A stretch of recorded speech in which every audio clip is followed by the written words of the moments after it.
Okay, so this is for the honors class. So you guys are having trouble writing your essay, and I wanted to show you where to go. All right, so you have the very first source or outside source that you wanted to, and you could talk about the way that the emperor spoke to Britain and how they reacted. In our first document, we have a chart for the Opium War, um, where you literally see like how much opium was produced. And what you can talk about is, in this essay, it's not so much the documents prove the inevitability of the fall of the Qing, it's more that they show how they improperly reacted, or in other words, you need to really use your outside knowledge and select the appropriate parts or analysis from the quotes and the evidence to make a compelling essay. So you have the opium production here, and that's like, document one. And it's something similar to this graph here, where I think if I do the, oh, never mind.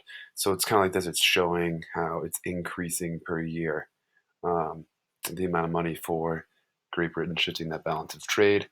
And then as you move on, you can talk about in document two, Lindsay Shu, or Lin Se Shu, and how he reacted and how he tried to handle it.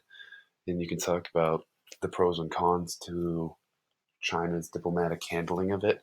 And ultimately, what you guys can start talking about through that one in the pictures for document three are, very similar to this, is the difference in technology between the British and the Chinese fleets, and how the result of that ends up being a decisive victory for Britain. And in document four, we have the Treaty of Nanking.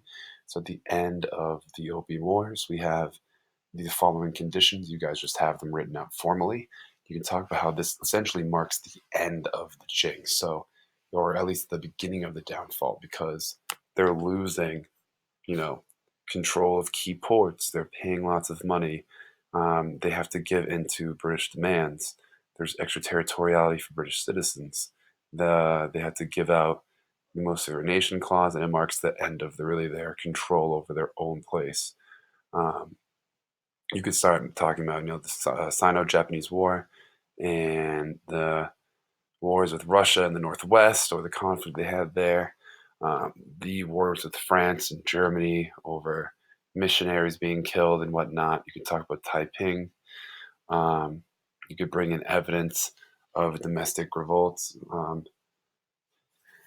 So you just have to really kind of mess with your outside knowledge of what's going on. And you guys have these notes shared with you. You could talk about the open door policy and how it was a multifaceted agreement that was disguising American intention.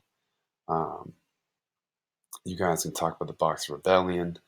You can also talk about, um, you know, Feng and how he was trying to create an opportunity to progress and modernize, and how that ultimately didn't work out.